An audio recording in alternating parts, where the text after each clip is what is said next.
BSc presents option સ્ટ્રીટમાં આપ સૌનું સ્વાગત છે દર્શક મિત્રો. હું યોમિક આપની સાથે. ભારતીય માર્કેટ આજે સેન્સેક્સની સાપ્તાહિક એક્સપાયરીના દિવસે એક ઘટાડા સાથે કારોબાર છે, પરંતુ ન્યૂનતમ સાથે એક રિકવરીના પ્રયાસ પણ બતાવી રહ્યું છે. તો આપણી સાથે એસઆર ઇક્વિસર્ચથી શ્યામ રેલવાણી આપણી સાથે જોડાયેલા છે. શ્યામ સર, ફરી એક વખત સ્વાગત છે આપણું. પહેલાં તો સર, આજે સાપ્તાહિક એક્સપાયરી છે, તો ઓબ્વિયસલી સેન્સેક્સ ઉપર વ્યૂ લઈ લઈએ. કઈ રીતે આપણે જોઈ રહ્યા છો કરંટ માર્કેટ પ્રાઇસથી અહીંયા બાયોન ડીપ કરવું જોઈએ? કોઈ ખાસ સ્ટ્રેટેજી સર સેન્સેક્સ માટે? સેન્સેક્સમાં આજના ઇન્ટ્રાડેની અગર વાત કરી લઈએ, 77,800 ની આસપાસ ઇન્ડેક્સ સ્પોટમાં ટ્રેડ કરી રહ્યો છે. નીચેની તરફ 77,650 વાળો એરિયા છે, સારા સપોર્ટ એરિયા તરીકે વર્ક કરશે. આજનો લો અગર જોઈએ તો 700 ની આસપાસ છે, એટલે મોટામાં મોટી રેન્જ પકડીએ તો 77,650 થી 700 વાળી રેન્જ છે, સપોર્ટ એરિયા તરીકે વર્ક કરશે. ઉપરની તરફ અત્યારે આજે રેન્જમાં એક નાની રેન્જમાં સવારથી આપણે જોઈએ તો ઇન્ડેક્સ ફસાયેલો છે, જે 77,700 થી 77,850 વાળા બેન્ડમાં. આ 150 પોઈન્ટની રેન્જ છે. ઇન્ડેક્સ જો એની ઉપર સસ્ટેન થઈ જાય છે 850માં, તો એક શોર્ટ કવરિંગ વાળી મૂવ જે છે ફર્ધર એક્સટેન્ડ થતી જોવા મળશે, જે ઇન્ડેક્સને આજે ઇન્ટ્રાડે માટે લગભગ 78,000 સુધી પણ ડ્રાઈવ કરી શકે છે. 78,000 78,100 વાળું અપર બેન્ડ રહેશે, જ્યાં સુધી જે છે એક શોર્ટ કવરિંગ વાળી મૂવ જોવા મળી શકે છે. એટલે લગભગ બીજા 301 પોઈન્ટની તેજી જોવા મળી શકે. ઉપરની તરફ 77,850 વાળું લેવલ ધ્યાન રાખીશું. ઇન્ડેક્સ 5 મિનિટ જો એની ઉપર સસ્ટેન થઈ જાય છે તો એક શોર્ટ કવરિંગ વાળી મૂવ જોવા મળી શકે. તો આ રીતે એક વ્યૂ બનતું જોવા મળે છે. જરૂરથી આપણે ધ્યાન પર રાખીશું. સેન્સેક્સને લેવલ સ્પેસિફિક ધ્યાન રાખીશું ફર્ધર નવી એક્શન એટલે કે નવી તેજી માટે. પરંતુ હવે સ્ટોક સ્પેસિફિક વાત કરીએ તો પહેલાં તો એક બે સ્ટોક સારું તમારી પાસે લઈને આવવા માંગીશ, અને છે સોલાર ઇન્ડસ્ટ્રીઝ. સ્ટોક સર તમે નજર કરો તો બહુ જબરદસ્ત કહેવાય ને, અહીંયા ફોર્મેશન જોવા મળી છે. કેમ એવું કર્યું છે? કારણ કે સર, જો આજનો દિવસ છોડીને અંદર છેલ્લા 2 દિવસ એક સરસ ન્યૂનતમ સાથે બાઇંગ અને એક હેમર કેન્ડલ ફોર્મેશન બનતું હતું, અને તમે આજે જો જે ઇમ્પોર્ટન્ટ રેઝિસ્ટન્સ એરિયા હતા એ આજે સોલાર ઇન્ડસ્ટ્રીઝમાં બ્રેક થયા છે, એટલે કે બ્રેકઆઉટ સરસ જોવા મળ્યું છે. તો સર, અહીંયા કઈ રીતે જોઈ રહ્યા છો? ચાર્ટ પેટર્ન લાગે છે કે અહીંયા ફર્ધર નવું ફ્રેશ લોંગ ફ્યુચરમાં કરવું હોય તો કરાય સર? ડેફિનેટલી સ્ટોકે જે છે સારા એવા કન્સોલિડેશનનું બ્રેકઆઉટ આપ્યું છે, અને છેલ્લે જે કન્સોલિડેશનમાં પણ આપણે જોઈએ તો મેના એન્ડથી જે કન્સોલિડેશન થવાનું ચાલુ થયું હતું, 18,600-700 વાળી રેન્જમાં, નીચેની તરફ 16,700 વાળી રેન્જ હતી. સ્ટોક જ્યારે પણ નીચે આવતો હતો એ સ્વિંગમાં હાઈ જે લો જે છે પ્રીવિયસ લો ની ઉપર બનાવતો હતો, એટલે હાયર લો ની પેટર્નમાં સ્ટોક જે છે કન્ટિન્યુઅસલી ઉપરની તરફ 19,000 ની આસપાસ રેઝિસ્ટન્સ ફેસ કરી રહ્યો હતો. આજે ડિસાઇસિવલી સ્ટોક એની ઉપર ટ્રેડ કરી રહ્યો છે. તો ડેફિનેટલી નવી એન્ટ્રી કરવી હોય તો પણ કરી શકાય. ઉપરની તરફ સ્ટોક અત્યારે 20,000 અને 21,000 ના લેવલ સુધી આ તેજી એક્સટેન્ડ થઈ શકે છે. કોઈની પાસે હોય બિલકુલ હોલ્ડ રાખવાની સલાહ રહેશે, અને નવું એડિશન કોઈને કરવું હોય તો 18,800 વાળા લેવલને સ્ટોપ લોસ તરીકે ધ્યાનમાં રાખીને નવી એન્ટ્રી પણ કરી શકાય. તો આ રીતે એક વ્યૂ બનતો જોવા મળે છે, ધ્યાન આપણે જરૂરથી રાખીશું.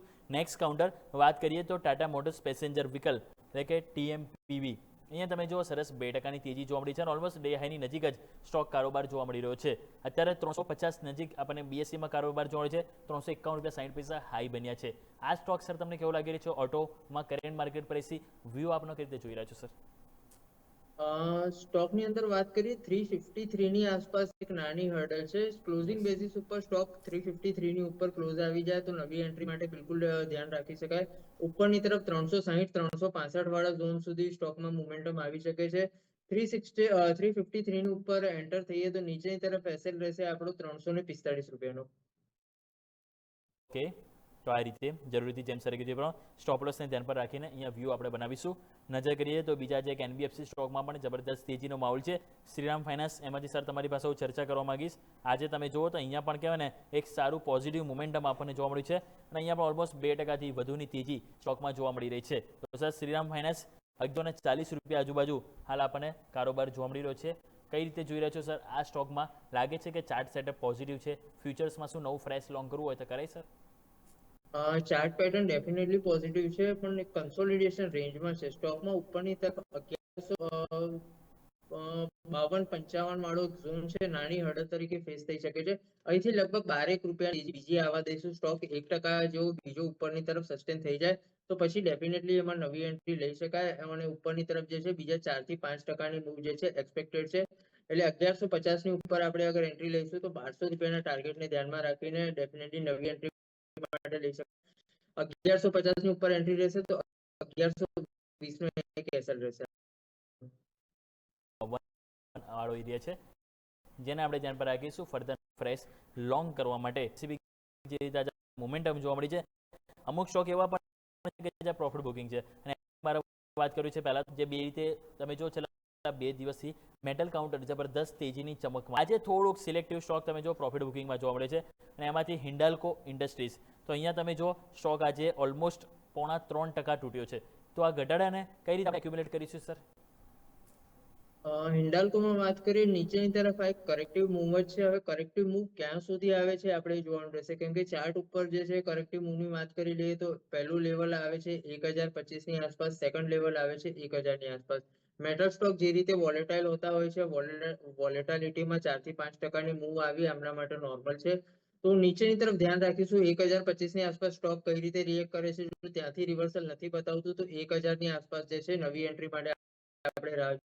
કોઈની પાસે હોય તો પણ આ લેવલને સ્ટોપ લોસ તરીકે ધ્યાનમાં રાખી શકાય છે અથવા તો પછી તરીકે ધ્યાનમાં રાખી શકાય છે. નીચેની તરફ એન્ટ્રી કરવી હોય તો 1025 ની આસપાસ આપણે જોઈશું. જો રિવર્સલી કન્ફર્મ થાય છે તો એન્ટ્રી, અથવા તો પછી 1000 નો વેઇટ કરીશું. ઉપરની તરફ હવે નવી ચાલ સ્ટોકમાં બનશે 1090 ની ઉપર. 1090 ની ઉપર સ્ટોક ક્લોઝ આપી દેશે તો સ્ટોકમાં 1150 સુધીની જગ્યા ખુલી જશે. તો અહીંયા પણ બહુ સરસ રીતે સર આપણને લેવલ સમજાવ્યા. ધ્યાન પર રાખીશું. એક લાસ્ટ સ્ટોક સર વાત કરી લઈએ, પ્રોફિટ બુકિંગ વાળો છે, નામ છે અદાણી એન્ટરપ્રાઇઝ. આ પણ સ્ટોક તમે જુઓ 1.25% નીચે છે અને ઓલમોસ્ટ દિવસના લો ઉપર આપણને કારોબાર જોવા મળી રહ્યો છે. તો સર કઈ રીતે જોઈ રહ્યા છો? શું લાગે છે વધારે વીકનેસ જોવા મળી શકે અહીંયાથી? વીકનેસ નું કન્ટિન્યુએશન 2880 સુધી આવી શકે છે. સ્ટોક અત્યારે 2940 ની આસપાસ ચાલે છે, એટલે લગભગ અહીંથી 50 થી 60 રૂપિયાની બીજી વીકનેસ સ્ટોકમાં ડેફિનેટલી આવી શકે.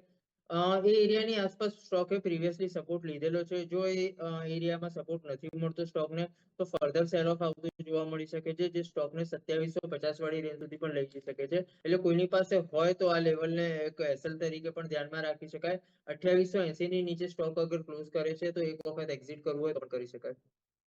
ઓકે, તો આ રીતે એક લેવલ સ્પેસિફિક ધ્યાન પર રાખીશું. નીચેની તરફ થોડુંક આપણને એક ઘટાડો આવી શકે તો અહીંયા શોર્ટ પણ તમે કરી શકો છો. ક્વિકલી સર રિલાયન્સ ઇન્ડસ્ટ્રી ઉપર વ્યૂ લઈ લઈએ. 1% નીચે છે તો 13 એટલે કે 1313 ઉપર આંકડો જોવા મળી રહ્યો છે. તો આ લેવલ તમને કઈ રીતે જોઈ રહ્યા છો ફર્ધર નવી પોઝિશન માટે? રિલાયન્સ ઇન્ડસ્ટ્રીઝ નીચેની તરફ અત્યારે જે છે એક સાઇડવેઝ કન્સોલિડેશન વાળી પેટર્નમાં ફસાયેલો છે. નીચેની તરફ વારે ઘડી આપણે 570-80 વાળા ઝોનમાં સારા સપોર્ટ એરિયા તરીકે સ્ટોકને સપોર્ટ મળતો એ રીતનો વ્યૂ જોવા મળ્યો છે. ઉપરની તરફ 1330-1340 વાળો રેન્જ છે જ્યાંથી સ્ટોક વારે ઘડી હર્ડલ ફેસ કરે છે. સ્ટોકમાં 1345 ની ઉપરનું ક્લોઝિંગ આવવા દઈશું તો પછી નવી એન્ટ્રી માટે ધ્યાન રાખીશું. અધરવાઇઝ સ્ટોક જ્યાં સુધી આ રેન્જમાં છે ત્યાં સુધી સાઇડવેઝ બિહેવિયર જ થતું જોવા મળશે. તો આ રીતે એક વ્યૂ બનતો જોવા મળે છે. તો દર્શક મિત્રો, આપણે આ ખાસ વાતચીત કરી, આપણી ખાસ રજૂઆત બીએસસી પ્રેઝેન્ટ્સ ઓપ્શન સ્ટ્રીટ પર.